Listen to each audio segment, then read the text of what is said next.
ऐसे भारत सरकार के पूर्व केंद्रीय मंत्री और वर्तमान में सांसद रामकृपाल जी, आपके लिए भी अभिनंदन। समाज के साथ आपने बैठने में गौरव महसूस किया।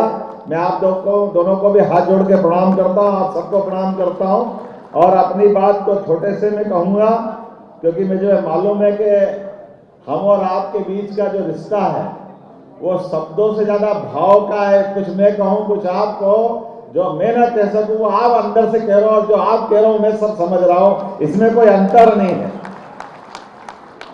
हमारे इस अवसर पर बहुत अच्छे संचालन कर रहे हैं प्रोफेसर अनिल जी, अभिनंदन करें महासचिव अनिल जी का। वाकई अभिनंदन करने लायक अनिल जी का जो मंच का संचालन है, उसका अनुशासन है, अपनी बात को भी बहुत सुव्यवस्थित रूप से रख रहे हैं। मैं भी सौभाग्यशाली हूं, माता सीता की जन्मस्थली बिहार में आकर के मैं आप दोनों को सभी को हाथ जोड़ करके प्रणाम करता हूं। जगत जननी मां, भगवान राम का वर्तमान का स्वरूप जिस प्रकार से दुनिया में पूजा गया, हम कल्पना करें कि भगवान राम के साथ जीवन में जब तक माता सीता नहीं जुड़ी तो राम जी का स्वरूप किस प्रकार का था। लेकिन सीता जी के आने के बाद पूरा जीवन सीता जी और सीता जी के बाद का काल भी राम जी का जो जीवन आया वो वाकई माता जी के कारण से आया है। ऐसी पवित्र धरती पर मैं प्रणाम करता हूं, अभिनंदन करता हूं। मैं खास करके बिहार के नाम के मामले में मेरा थोड़ा महाराज जी कंफ्यूजन है। मैं समझने के लिए आपसे भी चाहता हूं कि यूपी बिहार दोनों की जय बोलने के लिए बिहार का नाम बिहार है या कुछ अलग हटके है। मैं तो इसको इस रूप में देखता हूं, बोले वृंदावन बिहारी लाल की। भगवान कृष्ण के नाम पे जिन दो राज्यों का नाम आता है उसमें से उत्तर प्रदेश और बिहार है, इसके बाहर कुछ है क्या? ये जो आनंद हमारे सबके सामने है, दोनों राज्यों के नाम अपने आप आ जाते हैं एक जयकारे में। ये यश कौन दे सकता है? ये केवल एक ही नाम दे सकता है जिसका एहसास हम सबको है। मैं तो सौभाग्यशाली हूं जिस धरती पर बात कर रहा हूं, ये भगवान महावीर स्वामी की धरती है, जिनके आधार पर बिहार की अलग पहचान बनती है। सम्राट अशोक की धरती है। सम्राट अशोक का मध्य प्रदेश और उज्जैन से खास करके एक अलग रिश्ता रहा है। अशोक 10 साल तक उज्जैन में कुमार करके थे तत्कालीन समय में, जिनकी संघमित्रा और महेंद्र 2 संतानें भी हुई थी। और ये हजारों साल से अपना मध्य प्रदेश और बिहार का रिश्ता रहता आया है। जो यहाँ सम्राट बनता था पहले वहां वो राज्यपाल करके काम करता था, गवर्नर करके काम करता था, और उसके बाद वो मगध में आते थे। पूरे देश के शासन संचालन में मध्य प्रदेश की ये भूमिका रहती थी। और बाबा महाकाल की नगरी, जहां से राजा सूरसेन यादव की लड़की से भगवान कृष्ण का 5वां विवाह हुआ, जिसका नाम मित्रविंदा है। भगवान की शिक्षा दीक्षा भी वहां हुई। कई बार कोई लोग अपने समाज को कहते कि शिक्षा की बात का महत्ता बताएं, तो जरूर बताना चाहिए, माननीय न्यायमूर्ति जी ने भी कही है। लेकिन शिक्षा के मामले में हमारा समाज कितना जागृत है, इसका उदाहरण 5000 साल पहले भगवान कृष्ण के काल से भी जुड़ता है। जब भगवान ने कंस का वध कर दिया, और ऐसा दुनिया का कोई उदाहरण नहीं है जब कोई सत्ताधीश का वध करे और वो सत्ता की कुर्सी पे न बैठे, वो केवल यादव समाज से निकले भगवान कृष्ण है, जिनने आगे बढ़कर के शिक्षा को महत्ता देते हुए बजाय वो सिंहासन रूढ़ होने के महाराज उग्रसेन को सत्ता में बिठा करके उन्हें शिक्षा की क्या महत्ता ये सबके सामने बताई। और हमको सबको मालूम है, एक ऐसे विद्यार्थी के नाते से भी उनकी पहचान है जो 5000 साल पहले उज्जैन में शिक्षा ग्रहण करने गए।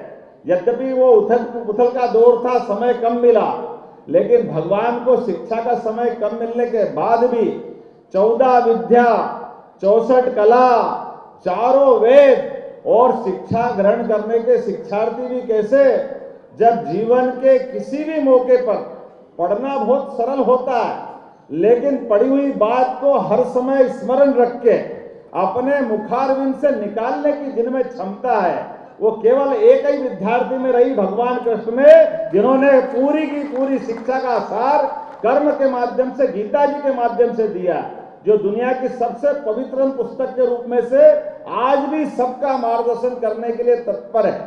कोई भी क्रांतिकारी हो, कोई भी आजादी के सिपाही हो, अगर गीता नहीं पढ़ी तो उसको लगता है जीवन अधूरा है। महात्मा गांधी से लगा करके हमारे तमाम क्रांतिकारी और दुनिया के सभी लोग जीवन में किसी मार्ग में बढ़ना, जिनने भी बड़ा संकल्प किया, गीता सदैव उसका पाथेय बनकर मार्गदर्शन करती रही है। ये हमारा सौभाग्य है। हम सब भगवान कृष्ण को हमारे वंश का तो मानते ही है, लेकिन भगवान कृष्ण की पहचान कैसी है? पूरे समाज के अंदर जहां कोई अव्यवस्था दिखे, जहां कोई अधर्म की बात दिखे, अगर किसी ने आगे बढ़कर अधर्म के खिलाफ संघर्ष करने का मादा उठाया तो वो केवल एक वो भगवान कृष्ण है, जिनने अपने जीवन को आगे लगा करके सबके सामने खड़े होकर के धर्म की स्थापना के लिए सबसे पहले कदम बढ़ाया। हमारा धीरे से क्यों बोल रहे हो? जोर से बोलो गोपाल कृष्ण भगवान की जयकारा हो तो ऐसा हो गगन चुंबी हो, आनंद आना चाहिए कि हाँ, हम जिनका जयकारा लगा रहा है वो जयकारे का आनंद हमको आ रहा है कि नहीं आ रहा है। और आप सब तो सौभाग्यशाली है। बिहार के लोगों के लिए तो कई कई कारणों से मैं प्रणाम करता हूँ, आपका आनंद महसूस करता हूँ। मैं माँ क्षिप्रा के तट से आकर के गंगा के तटवासियों को प्रणाम करके उसका स्पंदन महसूस कर रहा हूँ, उसका आनंद महसूस कर रहा हूँ। ये एहसास मुझे है कि जिस प्रकार का समय चल रहा है, इस बदलते समय में वाकई हम सब देख रहे हैं कि लोकतंत्र को सच्चे अर्थों में जिंदा रखने में आज के समय में हमारे अपने समाज की भूमिका बहुत बड़ी है और उस भूमिका को हम सब समझते हैं। ये अलग बात है कि हमारे उस भूमिका में से कई सारे कोई कई अर्थ निकालते रहते हैं। मैं उनकी परवाह भी नहीं करता, वो निकाले, उनको जो निकालना है। हम सब तो उस तरह के लोग हैं जिनके लिए अपने इस समाज की सेवा करते करते प्रदेश और देश की सेवा के साथ साथ भारत का मान दुनिया में बढ़े, इस दिशा में हमको आगे बढ़ने की आवश्यकता है। और यही तो हम हजारों साल से करते आए हैं और यही हमारा कर्तव्य है। इससे अलग क्या है? परमात्मा ने हमको जहां जिस जगह जन्म दिया है, एक अनूठा संयोग हमारे साथ जुड़ता है। हम अगर गोपाल कृष्ण बोलते तो केवल बोलने के लिए नहीं बोलते। हमारे घर में गाय है इसलिए गोपाल बोलते हैं। तो परमात्मा से, प्रकृति मात से प्रेम करने का उदाहरण अगर कहीं दिखाई देता है तो निश्चित रूप से वो यादव समाज से दिखाई देता है, जो माँ गौ को पाल करके भी अपना जीवन चलाते हैं, लेकिन परमात्मा के माध्यम से प्रकृति प्रेम को भी दिखाते हैं। जो प्रकृति से प्रेम करता है, जो जीव मात्र से प्रेम करता है, वही तो गोपाल हो सकता है। इसके अलावा कौन गोपाल होता है? गोपाल वो नहीं होते। दुनिया में कई देश है हमारे अलावा, अमेरिका, इंग्लैंड, गाय माता बहुत सारे लोग पालते हैं, लेकिन उनके पालने के तरीके और हमारे पालने के तरीके में कैसा अंतर है? अमेरिका, इंग्लैंड, यूरोप, उनके देशों के अंदर अगर गाय पालते, जब तक दूध दे तब तक दे और बाद में कटने के लिए वो खुद देते हैं। ये हम कभी भारत में सोच नहीं सकते, क्योंकि हमने 33 करोड़ देवी देवता का वास उनमें देखा है, हमने माँ का स्वरूप उसमें देखा। और हम तो जिनके जय जयकार कर रहे हैं, उनकी कभी कल्पना करो, भगवान कृष्ण का जीवन अगर हमारी कल्पना में ध्यान में आएगा कि ऐसा बालक जिसका जेल में जन्म हुआ हो, कितने कठिनाइयों के बाद भगवान ने अपना जन्म से सिद्ध किया हो। जिस बालक का जेल में जन्म हुआ हो, जिसको पैदा होने के बाद अपनी माँ का दूध नहीं मिला हो, माँ यशोदा जिसको पाल के बड़ा हो करती है, लेकिन पूरे जीवन भर वो बालक ना डरता है ना भयभीत होता है, वो हर दुनिया की चुनौती का सामना करता है, वो सच्चाई के मार्ग पे चलता है, जो हमको आज भी रोमांचित और गर्व से भर देता है।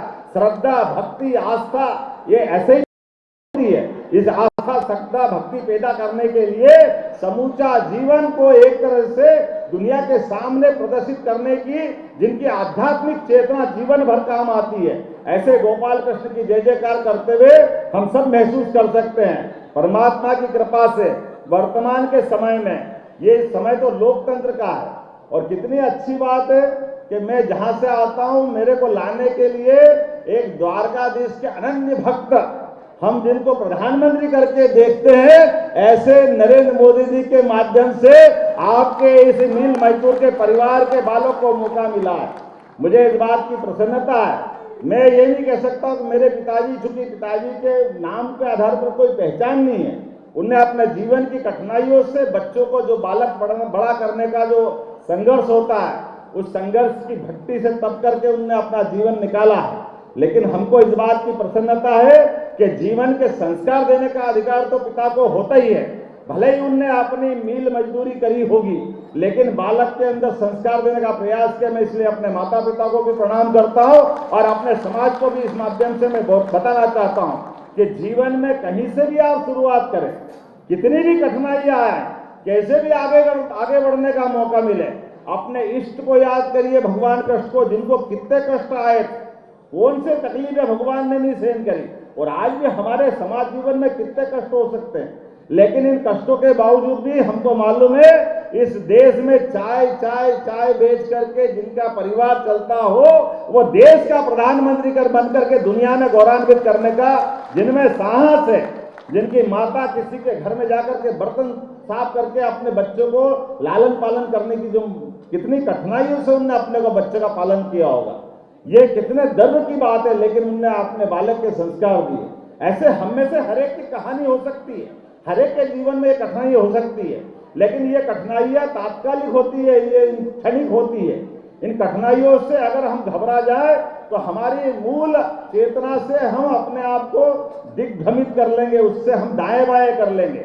और आपने तो समिति का नाम कितना अच्छा रखा, श्री कृष्ण चेतना विचार मंच। कृष्ण भगवान का नाम का अगर दूसरे अर्थों में भी अर्थ निकालो, कृष्ण को कृष्णा करके कहते हैं, तो कृष्णा किसको कहते हैं? जिसको किसी बात की तृष्णा नहीं, वो है कृष्णा। जिसको अपने जीवन में कोई तृष्णा नहीं, वो सच्चे अर्थों में कृष्णा है। हमारे जीवन में कई ये शब्दों के अर्थ तो पकड़ो।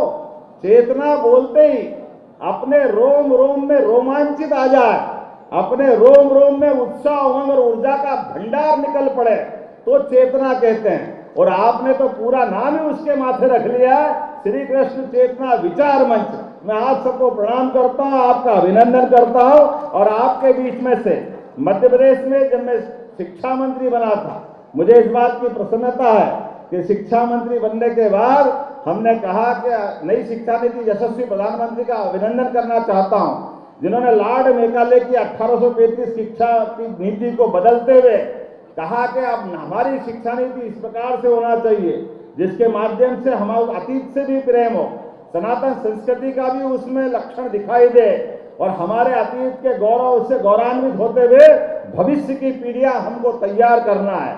और मुझे इस बात की प्रसन्नता है, जब अगर इतना विराट फलक देखेंगे तो उसमें भगवान कृष्ण और भगवान राम कहां जा सकते हैं। निश्चित रूप से हमें नई शिक्षा नीति में मध्य प्रदेश के अंदर भगवान राम और भगवान कृष्ण के जीवन के विविध प्रसंगों को अंदर पाठ्यक्रम का हिस्सा बनाने का प्रयास किया कि इसके माध्यम से हमारी भावी पीढ़ियों को हम संस्कार देंगे। तो आज के इस अवसर पर आप सबने प्रेम से, सम्मान से मुझे ये स्नेह जो दिया है, मैं जीवन भर नहीं भूल सकूंगा। आप सबको प्रणाम करता हूं, अभिनंदन करता हूं।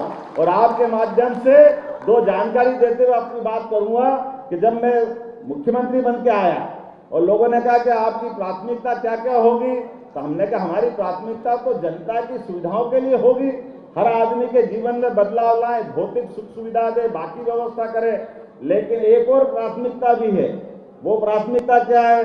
अरे जिन जिन महापुरुषों से, जिन भगवानों से हमको संस्कार मिलते, आदर्श मिलते, उनके जीवन को भी हमको मालूम है। भगवान कृष्ण मध्य प्रदेश की धरती पे आए तो सांदीपनी आश्रम वही है जहां उनकी शिक्षा दीक्षा हो, तो उनके शिक्षा दीक्षा के पाठ्यक्रम को सबके सामने लाते हुए जहां जहां उनके चरण पड़े, प्रत्येक स्थान को तीर्थ के रूप में विकसित करेंगे, हमारे पूरे समाज को प्रेरणा मिले। इसलिए उस चीज को जोड़ करके हम आगे बढ़ रहे हैं। मेरी अपनी ओर से आप सबको भी निमंत्रण है, आप कभी भी आए, मध्य प्रदेश में आए, अपने किसी प्रकार के व्यवसाय को करना, व्यवसाय करें। आपको स्थायी बसना, स्थायी बसे। परमात्मा करे आपको अपने अपने ढंग के जो आपके इष्ट है वो सबकी प्राप्ति हो। एक बार फिर आपका वंदन करता हूं, अभिनंदन करता हूं। मेरे साथ प्रेम से बोलिए, बोलो गोपाल कृष्ण भगवान की।